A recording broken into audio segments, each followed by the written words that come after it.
Welcome to top 9 news. Hyderabad లో చంద్రబాబుతో పవన్ కళ్యాణ్ సమావేశం. ఎన్నికల వ్యూహాలపై ఫోకస్ పెంచిన సీఎం జగన్. హైకమాండ్ ఆదేశిస్తే పోటీకి సిద్ధమన్న Sharmila. AP politics top 9 news చూద్దాం. హైదరాబాద్ లో చంద్రబాబుతో గంట పాటు సమావేశమయ్యారు పవన్ కళ్యాణ్. పెండింగ్ సీట్లు, అభ్యర్థుల ఎంపిక, ప్రచారంపై చర్చించారు. బీజేపీ నుంచి వచ్చిన ప్రతిపాదనలపై సమాలోచనలు చేశారు. ఇద్దరు నేతలు ప్రచార స్కెడ్యూల్, ముఖ్య పాత్రలపై దృష్టి పెట్టారు. మేనిఫెస్టోలో ఇచ్చే హామీలపై చర్చించారు చంద్రబాబు, పవన్. ఎన్నికల వ్యూహాలపై సీఎం జగన్ ఫోకస్ పెంచారు. బస్సు యాత్ర నేపథ్యంలో నేతలతో సమావేశాలు నిర్వహిస్తున్నారు. తాజాగా కడప జిల్లా నేతలతో సమావేశమయ్యారు జగన్. ఈ సమావేశంలో ఎంపీ అవినాష్ రెడ్డి, జిల్లా ఎమ్మెల్యేలు పాల్గొన్నారు. జిల్లాలోని తాజా రాజకీయ పరిస్థితులపై నేతలతో చర్చించారు సీఎం. కాంగ్రెస్ ఆదేశిస్తే ఎక్కడి నుంచైనా పోటీ చేస్తానన్నారు ఏపీసీసీ చీఫ్ షర్మిల. కడప ఎంపీగా ఉన్న అవినాష్ తో ప్రయోజనం ఏంటని ప్రశ్నించారు.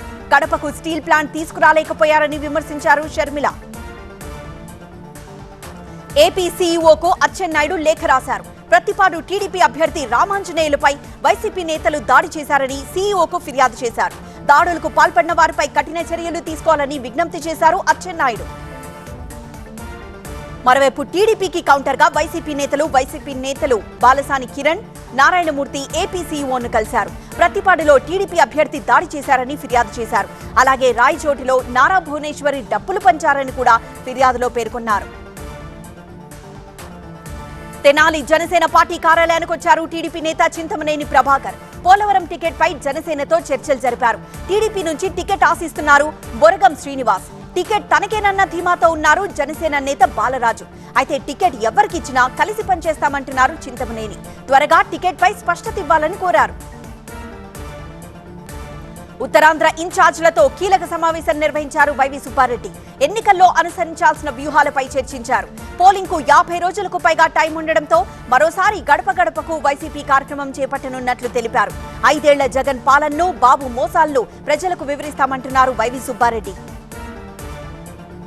విజయవాడలో మహాదోపిడీ పుస్తకాన్ని సజ్జల రామకృష్ణారెడ్డి ఆవిష్కరించారు. చంద్రబాబు వ్యవస్థలను ఎలా మేనేజ్ చేశారో పుస్తకంలో రాశారని వివరించారు. కేంద్ర, రాష్ట్ర నిధులను దోచేశారని ఆరోపించారు. అధికారం కోసం బీజేపీ పవన్ ను వాడుకుంటున్నారని అన్నారు. కాంగ్రెస్ తోనూ లోపాయకార ఒప్పందం చేసుకున్నారని, షర్మిల స్క్రిప్ట్ మొత్తం చంద్రబాబు రాసిందే అన్నారు సజ్జల. విజయవాడలో ఇండియా కూటమి సమావేశాన్ని అడ్డుకుంది ఫ్లయింగ్ స్క్వాడ్.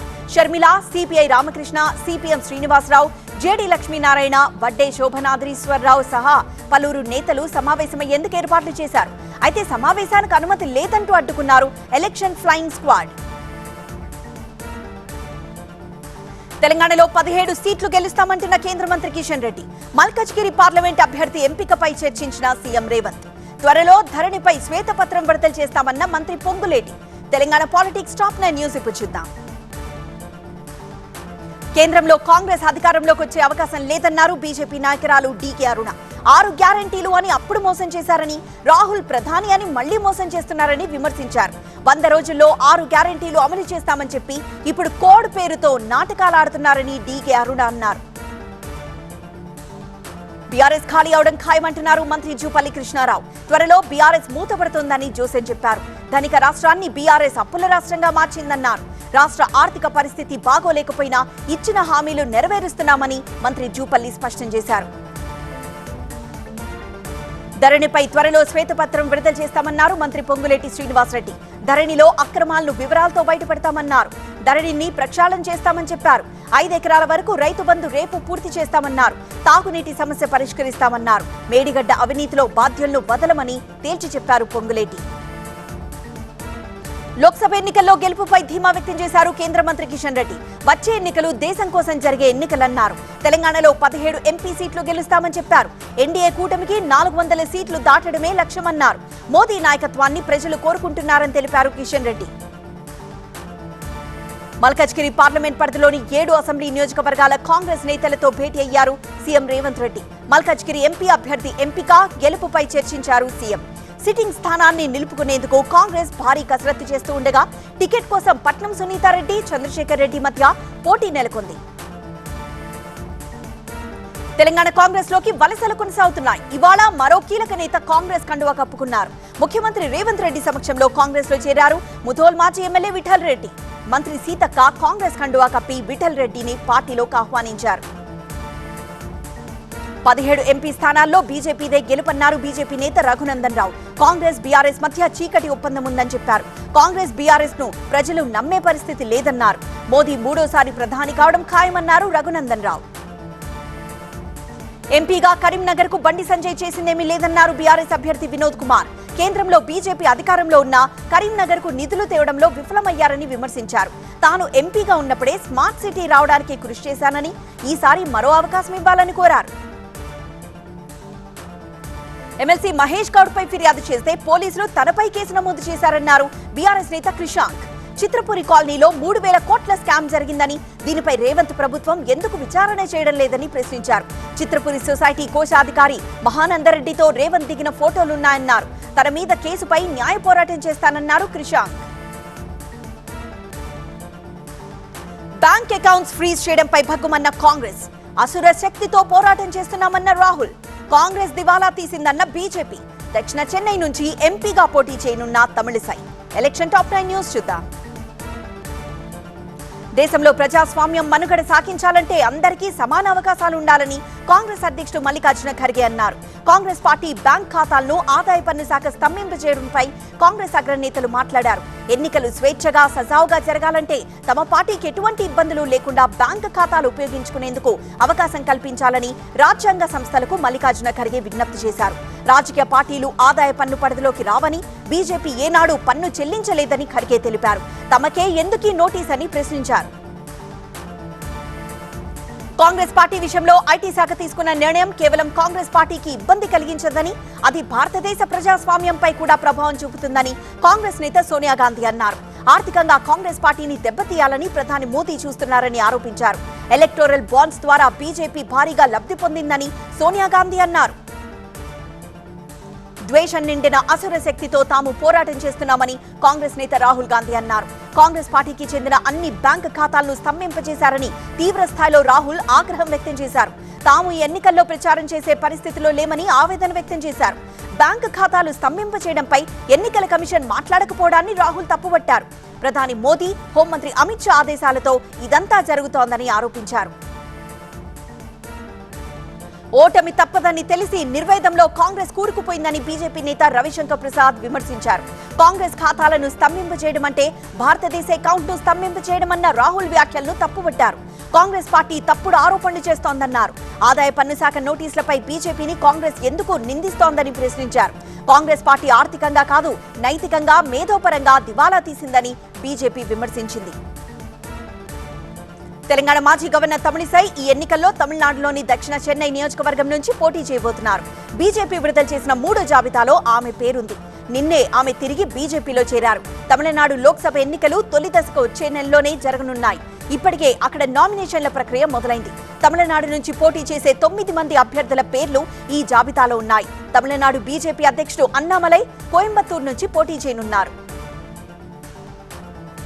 ప్రాణమున్నంత వరకు ప్రజాసేవ చేస్తానని మధ్యప్రదేశ్ మాజీ ముఖ్యమంత్రి శివరాజ్ సింగ్ చౌహాన్ అన్నారు. తాను ఎంపీగా పోటీ చేస్తున్న విదిశాలో ప్రచారం నిర్వహించేందుకు భోపాల్ నుంచి రైల్లో బయలుదేరారు.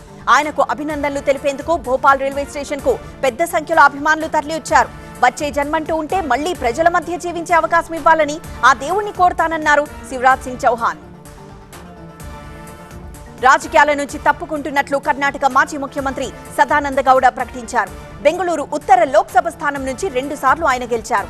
ఈసారి ఆయన్ను కాదని కేంద్ర మంత్రి శోభా కరంద్లాజేకు ఆ స్థానాన్ని బీజేపీ కేటాయించింది.